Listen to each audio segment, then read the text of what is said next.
Okay, welcome everybody to the latest episode of the Three Rabbis. Nice to see you all. Thank you all for coming. With the usual format, we will each of us speak for half an hour. Mendel's looking at me, making sure that I stick to my half an hour. And we're going to speak for half an hour. We'll not do questions in between. If you have questions, which I'm sure you will, then we can ask them at the end. It's being recorded, so those of you who fall asleep can catch up with the recording. Okay, we have a nice full room. We have a nice full Zoom room as well. So it's nice to have everybody here.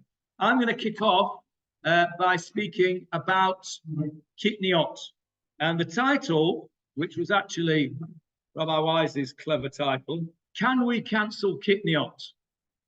Answer? Yes and no. Yes and no. Okay. Somebody has just handed me this this booklet here, which is the OU Guide to Pesach, I think it's called. The OU Israel Guide to Pesach. And in here, in this holy journal, it says this. It says, everything you need to know about Kitniyot. I haven't read it, by the way, so I don't actually know whether this is everything you need to know about Kitniyot.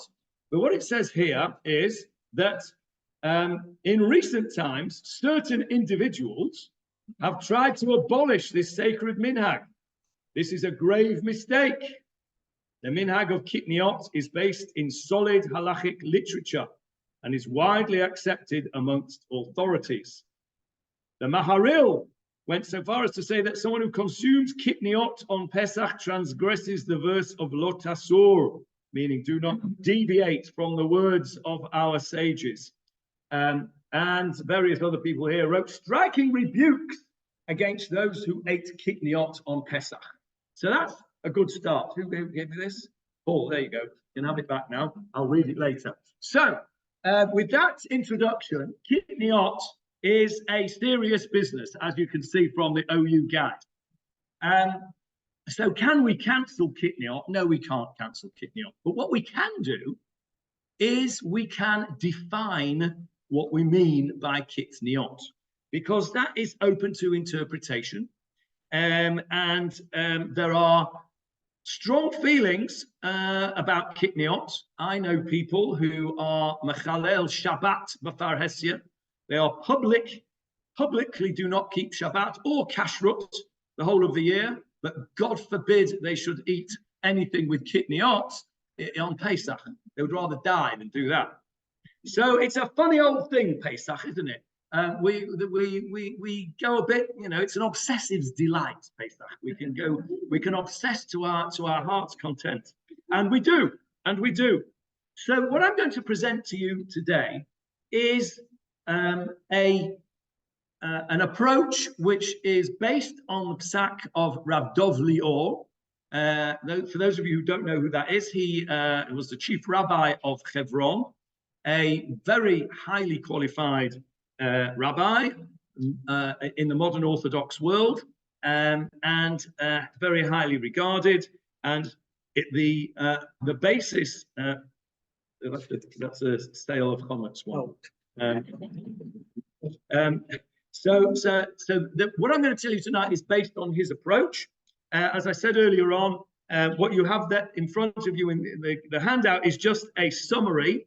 There is a fuller handout and there is a source sheet, which I don't have time to go through all today, but as you can see, there's lots of writing on it in Little Hebrew, so it must be holy. So anybody that wants that, I can send you that afterwards. So I'm going to whiz through it because I've only got half an hour to go through this. I'm going to demonstrate to you an approach that you may wish to think about. I am not saying that anybody has to do this or should do this. I present it to you as an approach, as a modern Orthodox approach here in Eretz Yisrael, which has a significant level of support. The first thing that you'll see on the handout, however, is the first sentence. And that is, those who have a clear tradition of their fathers should continue with the custom of their forefathers. So if you have very strong minhagim that you don't eat X, Y, or Z, then there is certainly a position to say that you should not change that, even if it might not be necessary for you to not eat X, Y, or Z.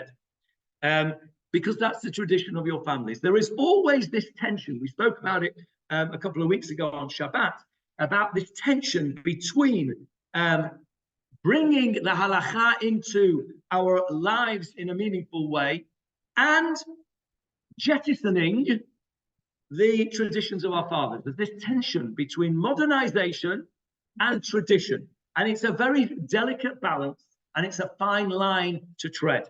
And I have no doubt that many of you here, maybe not many, some of you here tonight will not agree with the approach that I'm putting forward. And that's absolutely fine. You can do whatever you like. I'm really just presenting to you an approach which you may not have heard up until now. And so with that sort of caveat, if you like, this is the approach that Rav Dov Lior recommends, that Ravi Do, when he was here, presented to us a few years ago, and which I personally have adopted, and which I have spoken about in quite a number of places over the last few years. Now, I don't disagree with what the OU has written there about Kitniyot. Kitniyot is a very firm tradition which we cannot cancel. But again, the question is, what is Kitniyot and what is not Kitniyot? Now, let's just go back to basics, first of all. What is chametz, first of all? What is chametz? So chametz is one of the 5 grains. One of the 5 grains: wheat, barley, oats, spelt, and rye. Okay, one of those 5 grains ground up, plus water, plus 18 minutes. That's chametz.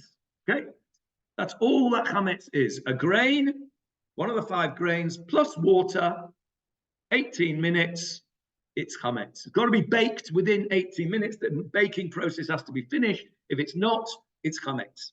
Okay, that's chametz. Okay, now, what about rice?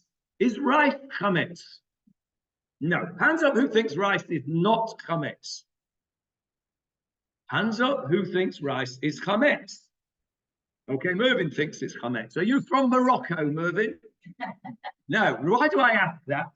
Because the Moroccans, who are Sephardim and never took on the whole Kitniyot thing, do not eat rice. But not because it's Kitniyot. There is a Mishnah in, surprisingly, Masechet Pesachim, the Gemara that talks about Pesach. There's a Mishnah in there that talks about a gentleman called Rabbi Yochanan ben Nuri. And he says, it's in the source sheet that you haven't got in front of you, that you might get if I send it to you. I'll just quote the last line of this. It says, Rabbi Yochanan ben Nuri, the Amma, who says, Orez min daganhu. Orez is a grain. Rice is one of the 6 grains. He doesn't have 5 grains, he has 6 grains. Now, we do not paskin like Rabbi Yochanan ben Nuri. But because there is an opinion in the Mishnah, rice is almost like a category of its own. Okay, it's not Kitniyot. It's, if you like, inverted commas, worse than Kitniyot, because there is the Rabbi Yochanan ben Nuri, there's an opinion, and he wasn't a nobody, who says that it's actually capable of becoming proper chametz. So rice is a category of its own. Let's call proper chametz one of the 5 grains plus water plus 18 minutes. Let's call that category 1. Everybody agrees category 1 is a forbidden from the Torah to eat that on Pesach. That's chametz. Category 2 is rice. It's a category on its own. Ashkenazim do not eat rice, but not because of the same reasons as Moroccans. Moroccans don't eat rice because they, not that they hold it by Rabbi Yochanan's opinion, but because there is an opinion that says it might be, they're taking no chances, and the custom in Morocco is they don't eat rice. That's category 2.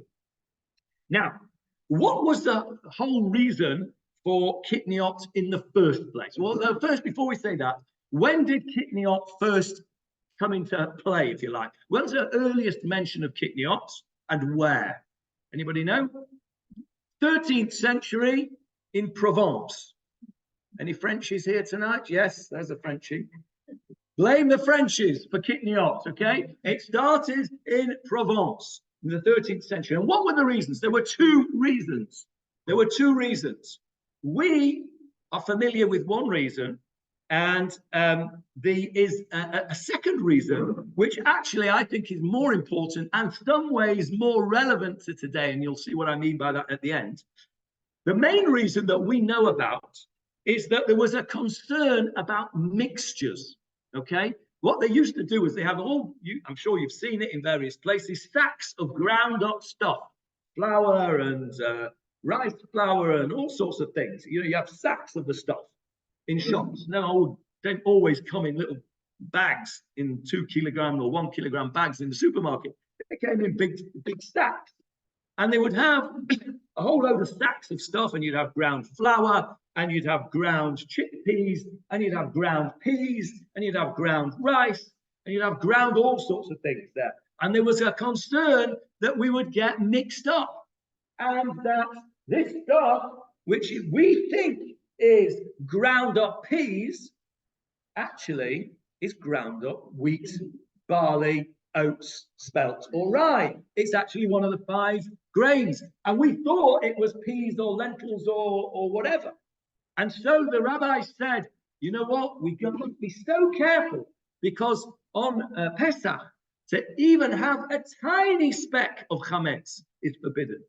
It's not like whereas in Drapers we're talking about eating, you have a kazayit, you have the idea of an olive size. Not with chametz. The tiniest bit of chametz you're not allowed to have. So they were very, very careful, and they said, you know what? Any stuff that can be ground up or that is ground up, and he's put in these sacks that we might make a mistake about, that we are going to say is forbidden. It's a fence around the chametz, if you like. It's the yellow line along the platform. Don't go over the yellow line in case you go too close. Don't have any of these ground up things, because you may come to make a mistake and think it's okay when it's not. It's really chametz. And that was the origin of the Kitniyot. Now, in the 13th century in Europe, there were only a limited number of things that were ground up. And that was what the original decree of Kitniyot was. And that included the following: rice, peas, lentils, beans, chickpeas, seeds, sesame, and anything else that was regularly ground up at that time. That was the original decree. That we will call category 3, what I have called proper Kitniyot. Okay, proper Kitniyot. Now, that is, according to all Ashkenazi poskim, according to all Ashkenazi halachic rulers, you can't eat any of those things on Pesach. Okay, it's not chametz, but you can't have it. It's Kitniyot. That is Kitniyot, according to everybody. Where it gets a little bit fuzzy around the edges is category 4. Category 4 is what I have called New World Kitniyot. New World Kitniyot are things that did not exist at the time of the original decree in the 13th century, but which can be ground up and possibly could look like the other things that we're worried about. And that includes things like maize, corn, soya, quinoa, and potato. Okay, all of those things can be ground up into some kind of flour and can look like wheat, barley, oats, spelt, or rye flour. And the two schools of thought are that number one school of thought, the decree is the decree, and whatever they said in the decree is it, and you don't add anything on.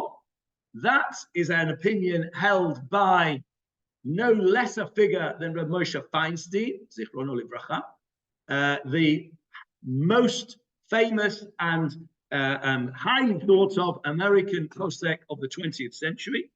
Everybody's heard of Reb Moshe Feinstein. His view is you don't add on stuff to the original decree unless it's your minhag to do so. So that's his sort of caveat. So we can talk about how minhagim change in the end if we've got time. The second approach is to say everything that they would have included had it existed is added into the equation, and that New World Kitniyot, category 4, is forbidden on Pesach. Those are the two approaches. Now, there's a bit of a problem with approach number 2. And what is that? What was one of the things I told you about? Potato. Hands up, those of you who have ever seen potato flour. Right. Hands up who's never seen potato flour. Shows you've never been in the kitchen on Pesach. Potato flour is a staple of Pesach cooking, right? Even I know that, right? Now, why then is, for those people who, and nobody, by the way, says you can't have potato flour on Pesach. So why is it that you can't have maize, corn, soya, quinoa, but you can have potato? Why?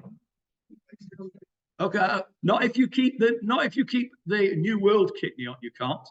Quinoa is in New World Kitniyot. It's like maize and corn. Let's go corn. Why can you not have corn, but you can have potato?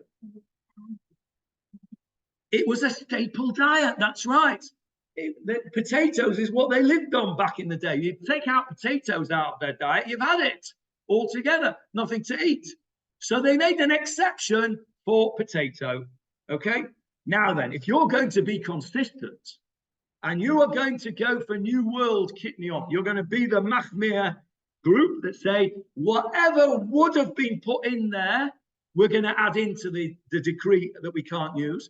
Then you have to put potatoes back in it, I'm afraid, because potato is no longer a staple diet. We could live without potatoes for a week because we have lots of other kinds of foods. So there is a major inconsistency here. Those people who, like Rav Dov Lior suggests, do not hold of New World Kitniyot and recognize, as the OU magazine says, the power of the minhag of Kitniyot, limit the forbidden Kitniyot to the original decree of peas, lentils, beans, chickpeas, sesame, all those things that we mentioned before. Those who want to hold, which is most of the Ashkenazim till now, of all the other things that go on, have got a bit of a problem with consistency because they really should put in potatoes as well, but they don't.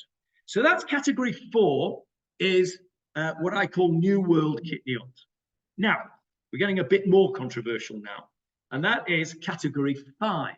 Category 5 is oil, okay? Now, where I come from, in Manchester, when I was there, the only oils that you could buy for Pesach was walnut oil and palm oil, okay? You couldn't get anything else because it was all considered Kitniyot. Sunflower oil was Kitniyot, canola oil we'd never even heard of, which is rapeseed oil. Now, why they allowed hazelnut and palm oil was because that was not in anybody's decree. Palm oil, by the way, should be avoided at all costs because it is completely unhealthy. It's the most unhealthy oil you can get. Anything with palm oil should be traced, never mind Kitniyot. Shouldn't have it. It's bad for you. But sunflower oil was not allowed because it was considered to be Kitniyot. Sunflowers did not exist at the time. It's New World Kitniyot. But even then, let's go back to category 1. What makes chametz? Grain plus water plus 18 minutes. What doesn't mix with oil? Water. So if you put water with your oil, you're never going to get chametz. It can't mix. Put water in your oil and you'll see which goes to the top. I can never remember, but oil goes to the top. Okay, thank you. Oil will be on the top, water will be on the bottom. They will not mix. So theoretically, I'm not suggesting you do this, but theoretically, if you had wheat oil I don't know if you can get wheat oil. I don't know if it exists. No, it doesn't. Let's say it did. And you could make oil out of wheat. You could actually use that on Pesach because you can't. It can never become chametz. The whole idea of this is that we're avoiding something that could possibly become chametz. So the ground up stuff could become chametz. Oil cannot mix with water, so you've not got one of your possible ingredients. Oils can never be chametz. So oil is a fence around a fence around a fence. The yellow line is now no longer a meter from the edge of the platform, it's now 10 meters back. So oils are not problematic. That's category 5. Now, category 6 is another important category, which is an approach of Rav Dov Lior, which is not well known, although it is now well known because Rabbi Wise put it on our group a couple of days ago, and that is the concept of bittul barov. Okay, you'll all be familiar with the concept of batel b'shishim, right? If you have meat and milk, you've got a bowl of meat soup and some milk accidentally, you can't do it on purpose, accidentally spills into the meat soup.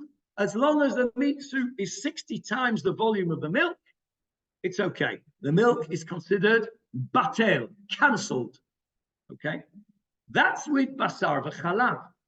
With kashrut, it's different. It's batel barov, which means, I'm not suggesting you do this, but theoretically, if you had 100 pieces of steak on the table and you knew that 51 of them were kosher and 49 of them were treif, you could eat any of those that you like, theoretically. Nobody would, but theoretically you could, because it's batel barov. The majority of them are kosher, the non-kosher is subsumed into that. Now, with kitniyot, before Pesach comes in, if it is a minority of the product, then it is batel. So, for example, you will go into the supermarket and you will see on the yogurts there, le'ochlei kitniyot bilvad, only for those people who eat kitniyot. And if you are like me, when I first came here, you'd run a mile, you wouldn't touch it, right? You'd go off to Sam's, to the supermarket there, where there's no kitniyot at all, and you'd go and buy all your stuff over there. But it's not true, because that yogurt was manufactured before Pesach came in. If there is kitniyot in it, which is doubtful anyway, but if there is some kind of agent that might be a thickening agent or something, it's by no means the majority, it's a small minority. And if it's made before Pesach, it is batel. It doesn't count. So that is category 6, and you can eat those things. Yeah, of course. Of course. I mean, yes. Possibly. Okay. Yeah, corn kernels. Yeah, perhaps. Yes, it has to be not recognizable. That's fair comment. So, for example, then you can't go and eat hummus on Pesach because that's not a minority. That is a majority. The whole thing is kitniyot. But if it's a minority and it's not recognizable, it doesn't count. That's category 6. Category 7 is something called liftit, which I think in English is lecithin. Okay, lecithin is made from oil. Yeah, made from some kind of oil. Okay, so that is a fence around a fence around a fence around a fence. The yellow line is now 10 kilometers from the edge of the platform. This is a product of oil, and so it can't possibly be chametz. So therefore, if it's a product of an oil which might be kitniyot, so it's a product of possible kitniyot oil. Okay, so how many fences have you got there? It's New World kitniyot, that's one fence. Well, I suppose the kitniyot's a fence in the first place, isn't it? So that's the first fence. We're going to keep that fence because the OU says so, and it's real kitniyot. So New World kitniyot is the second fence. Then it's oil, that's the third fence. And then it's lecithin, which comes from oil, is a fourth fence. And there's a fifth fence with that, and that is that it's not edible. You can't, if you were to give a dog a spoonful of lecithin, he'd have a sniff and he would go away and he wouldn't eat it because it's not edible. which raises the questions of why putting it in our food. That's another question altogether. So something which is not fitting for a dog to eat, lo roi lechilat kelev, is not chametz.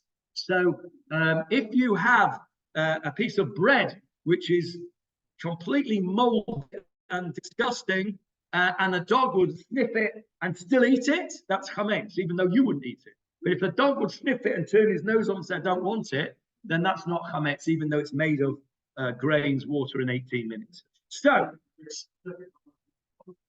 no, it's your regular dog. There's no specific Harkic dog, no. Okay, so I think I've got about 4 minutes left of my 30 minutes. So let me just summarize the 7 categories that we have. Coming to it in a sec. Thank you for reminding me. So let's just summarize what we've got so far. Category 1 is chametz, you can't have it. Category 2 is old school, real kitniyot that was in the original gezerah, the original decree from Provence in the 13th century. You cannot have it if you're Ashkenazi. If you're Sephardi, you can have it. No, I missed out category 2. Rice you can have if you're Sephardi, unless you're Moroccan, because they are worried about the opinion of Rabbi Yochanan ben Nuri. If you're Ashkenazi, you can't have category 3, which is real old school kitniyot. Category 4 is new world kitniyot. There is an opinion backed up by Rabbi Moshe Feinstein, who says you can have peanuts, by the way, that says you don't need to add on anything new. It was just what was in there, as long as it is not your strong family minhag. Category 5 is oil, much less of a problem because you can't ever make it chametz. Category 6 is mixtures of kitniyot which are less than the majority and not recognizable before Pesach, manufactured before Pesach, you can have those. And category 7 is something that says lifted. By the way, most of the chocolate that you see that says L'ochle kitniyot bilvad, the only thing that's in it is the lifted. So that's not a problem, you can have that. Now, there is something else which is a chidush, certainly was a chidush to me when I heard it.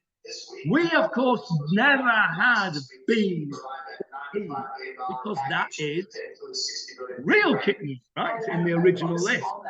But that only applies to the legume, to the actual bean, okay? If you have the long green beans and they are still in their pod, or you have mange tout or sugar snaps where the pea is still in its pod, then they are not kitniyot. They're never in the category at all. They are a vegetable. They are not a legume. They are a vegetable. So beans in their pods, you can eat those. If they come out of their pods, then you can't. Same for peas. Now, just to finish with, kitniyot is not chametz. Okay, you do not need to sell kitniyot. Nobody is interested in your kitniyot, okay? The guy that buys your chametz is not interested in your kitniyot. It's not chametz, you don't need to sell it. The other thing is, if you are lucky enough to be invited to a Sephardi on Pesach, you can eat off his plates. They are not treif, okay? You might not want to eat the kitniyot, you might not want to eat the rice, you might not want to eat the hummus, and I'm sure they'll give you stuff that you can eat. You don't have to worry about their kalim. Kitniyot does not make the plates and the knives and forks that you're using, doesn't make them treif, doesn't make them chametz. You can have them. Kitniyot is not chametz. So those people who are very machmir on kitniyot, kol hakavod. Now let's just talk the last 30 seconds about minhag. Can you change your minhag of your parents? Well, if you're fortunate enough to have your parents alive, then you can go and ask them. You could go and ask them. And you can say, I have now heard X, Y, and Z. I would like to change my minhag. Do you give me permission to do so? And if your parents give you permission to do so, then that's fine. Most of us here, I guess, are not fortunate enough to have our parents still with us. Some of us are, but not everybody is that fortunate. And so therefore you can't go and ask them. So Is there a question of being matir neder? Is there a question of having to undo an oath that you made that I won't ever eat kitniyot? The answer is no, because you never made that oath. That was just something that you were brought up with.